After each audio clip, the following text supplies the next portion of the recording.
నమస్తే, నా పేరు Kalyan Dilip Shankara. Welcome to common library.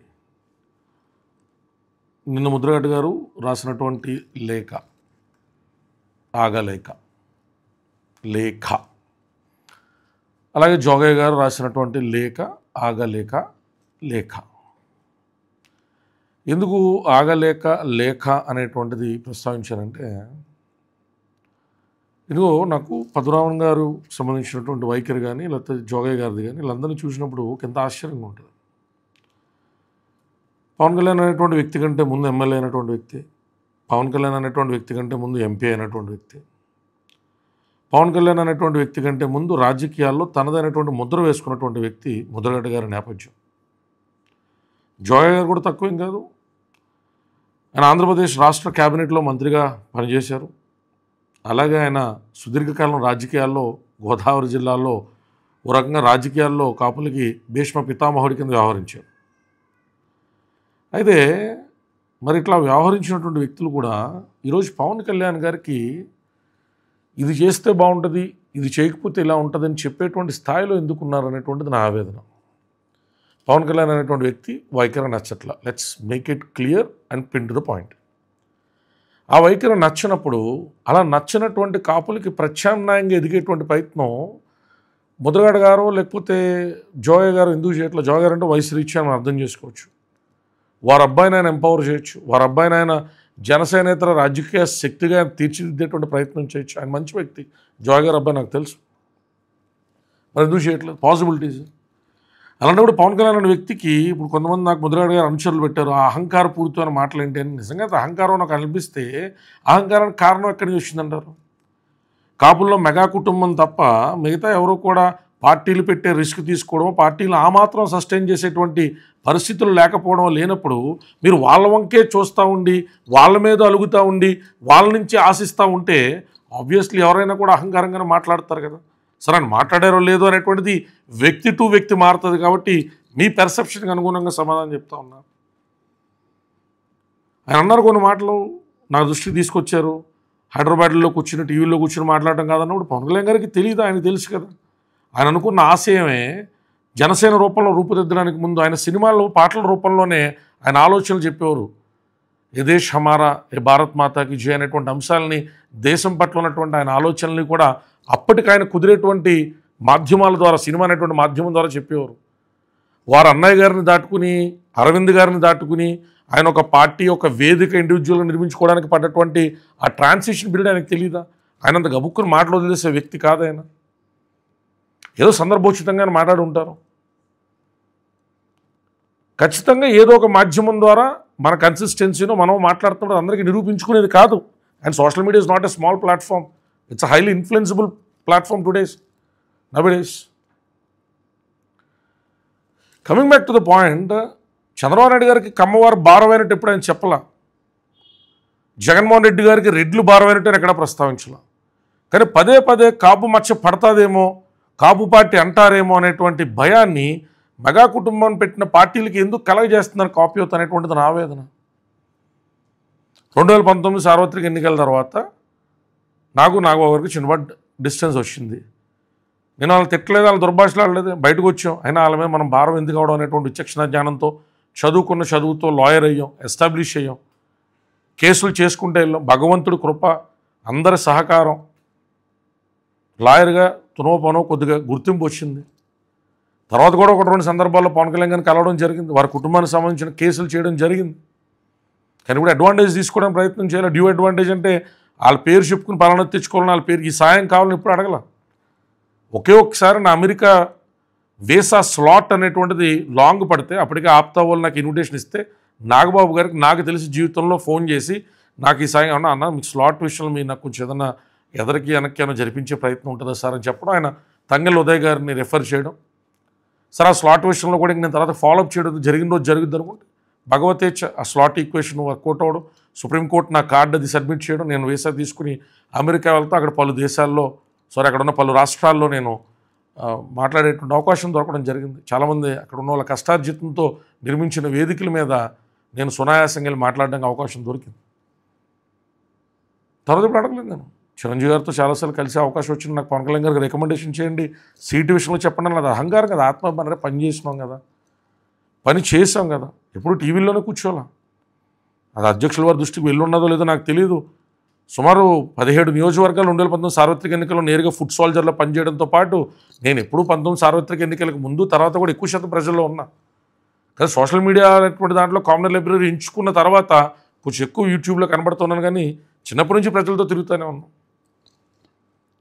JNTU ఎలక్షన్స్లో కంటెస్ట్ చేసినటువంటి వ్యక్తిని. మా టైంలో జేఎన్టీయూకి సంబంధించి ఇప్పుడంటే JNTU Kakinada, JNTU Telangana different nodal points, nodal centres ఏర్పడ్డాయి. కానీ మా టైంలో జేఎన్టీయూ ఒకటే ఉండేది. నాతో పాటు బీటెక్ చదివిన వాళ్ళందరికీ తెలుసు.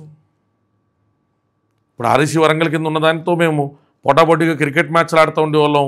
మేమందరం కూడా ఇంటర్ కాలేజ్ కాంపిటీషన్స్లో బాగా యాక్టివ్గా పార్టిసిపేట్ చేసేవాళ్ళం. కాలేజ్ ఎలక్షన్స్లో బాగా పార్టిసిపేట్ చేసేవాళ్ళం.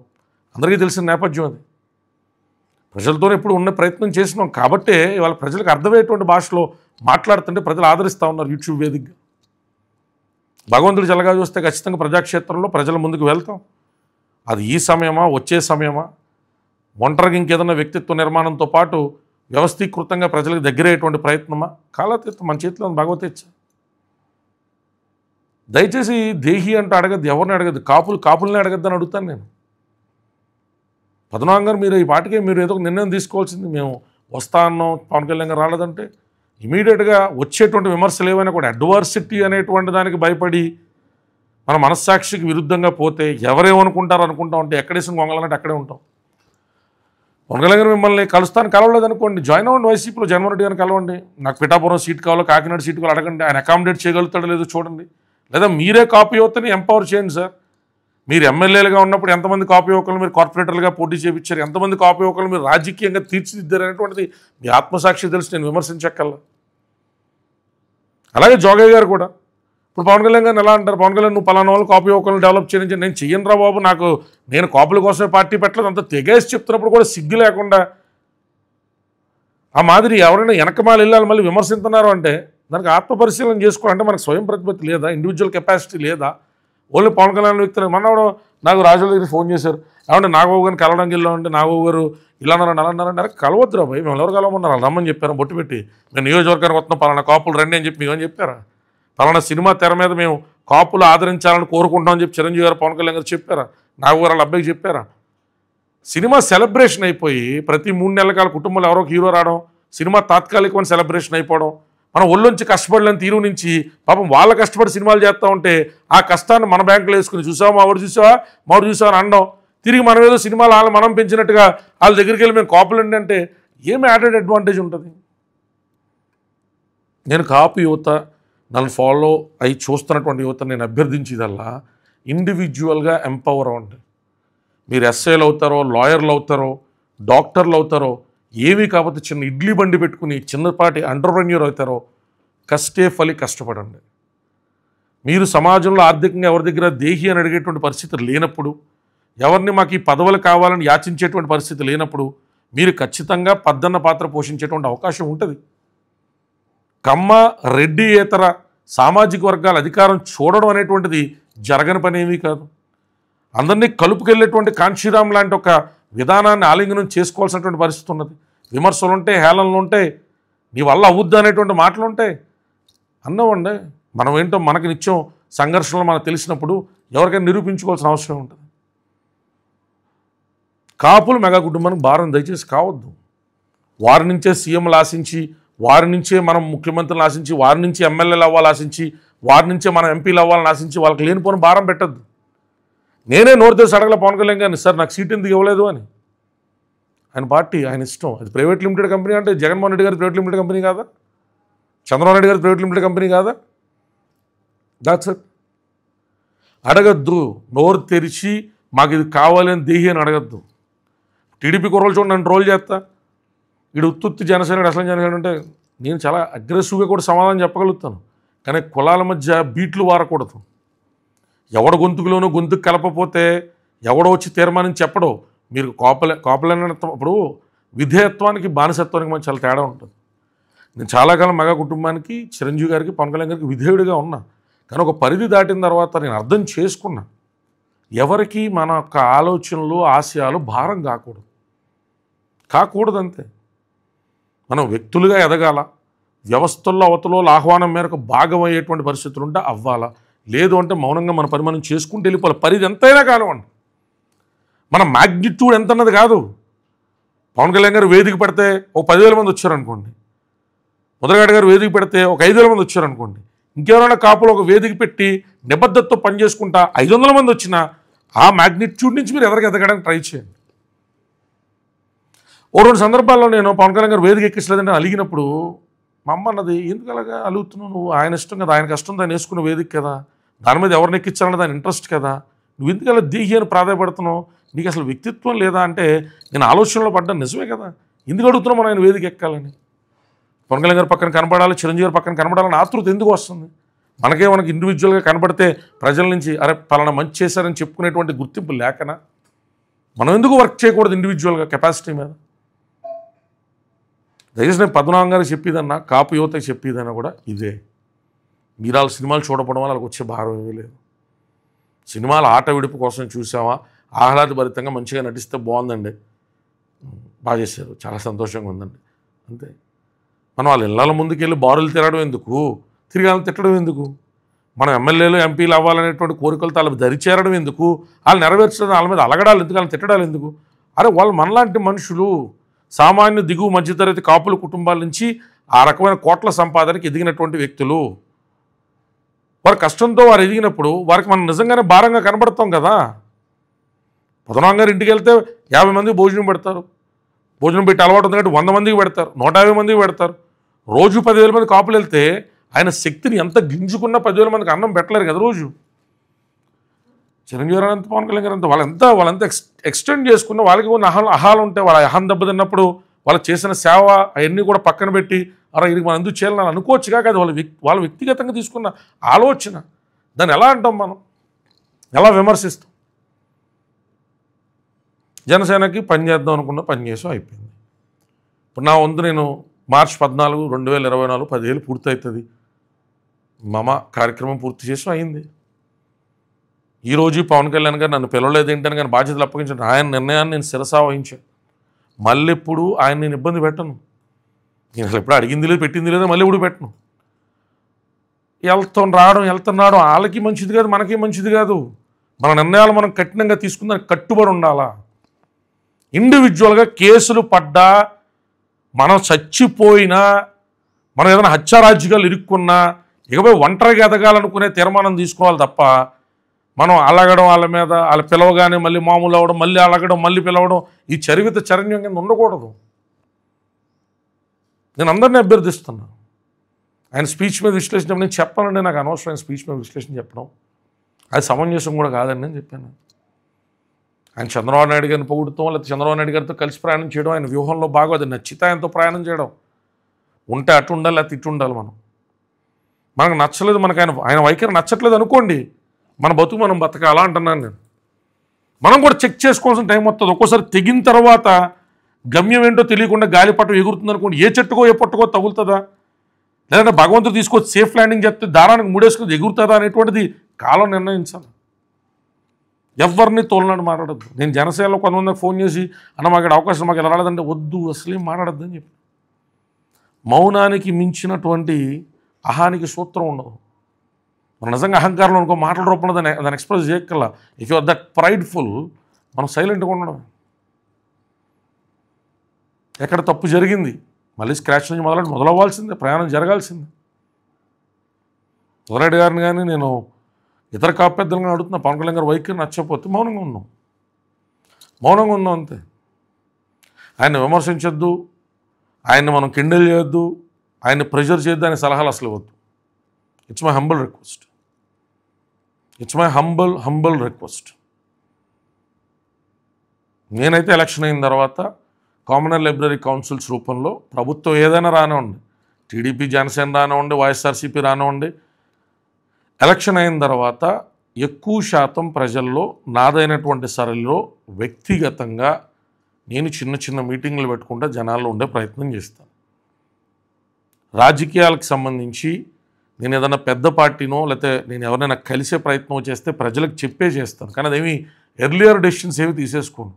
ఈయన మీద కోపంతో ఆ పార్టీలోకి, ఆయన మీద కోపంతో ఈ పార్టీలోకి నేను అట్లాంటి తటపడాయించుకునే పనులు ఏమి చేయను. నేను చాలా ప్రణాళికాబద్ధంగా అసెస్ చేసుకుంటూ ముందరకెళ్తా. భగవతారాధన, ఈశ్వరుణ్ణి నమ్ముకున్నవాడిని. నా ఆలోచన ఏంటి, నా అభిమతం ఏంటి అనేటువంటిది నిస్వార్థంగా ఆయన ముందు ఉంచుతా. ఆయనే గురువు అవుతారు, ఆయనే దారి చూపెడతారు, నేను ముందరకెళ్తాను. నిన్న విష్ణునాయరెడ్డి సోదరులు పోస్ట్ ఏదో పెట్టారు. నేను వెనక్కి రావడానికి, ముందరికి వెళ్తానికి నేను 2019 తర్వాతే నేను ఇప్పుడు పార్టీ ఇంటర్నల్ ప్రాసెస్లో భాగమే లేను.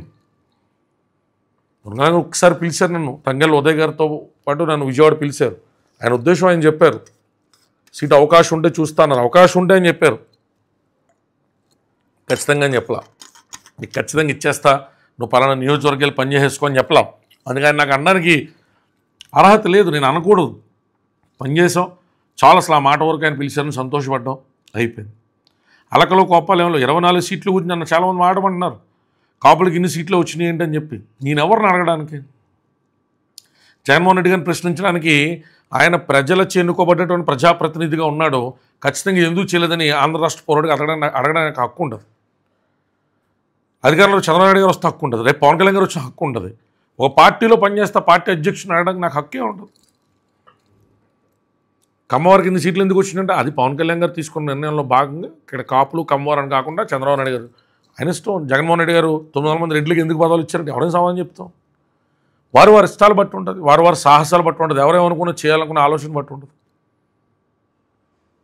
దయచేసి మళ్ళీ చెప్తున్నా, కాపులు భారం కావద్దు. మీ చదువులు మీరు చదువుకోండి, మీ కష్టం మీరు పడండి. రాజకీయంగా ఖచ్చితంగా ఎదిగే హక్కు ప్రతి కాపు సోదరుడికి ఉంటుంది. ఇంకో బీసీ సోదరుడికి, ఇంకొక ఎస్సీ సోదరుడికి కూడా ఎంపవర్ మీరు చేసేటువంటి శక్తి మీలో ఉంది. మీరు ఖచ్చితంగా అది నమ్మాలా.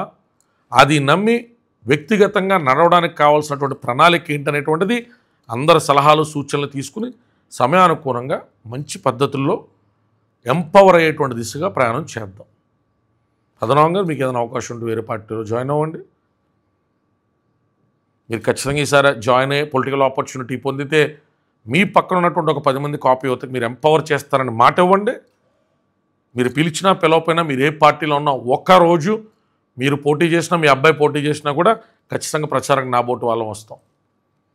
ఉడతా భక్తి కింద మా పని మేము ప్రయాణం చేస్తాం. అదే జోగయ్య గారు అబ్బాయి చేసినా కూడా కాపు సామాజిక వర్గంలో చాలా కాలం పాటు కాపులను కలిసి, కాపులతో ఉండి, కాపులకు ఎంతో కొంత ఆత్మస్థైర్యాన్ని నింపి, ఓ పోలీస్ స్టేషన్కి ఒక కాల్ చేసినా, ఒక ఎంఆర్ఓకి ఒక కాల్ చేసినా, పలానా కాపులకు ఒక సాయం చేసినటువంటి ఏ కాపు పెద్దలైనా కూడా పేరు పేరున మీ అందరికీ నేను ఒకటే విన్నామని తెలియజేసుకున్నా. పవన్ కళ్యాణ్ అనే వ్యక్తి వైపే చూసి ఆయన చేయలేదని ఆయన మీద అలగడం కంటే మీరు ఏదైనా కార్యాచరణ రూపొందించండి.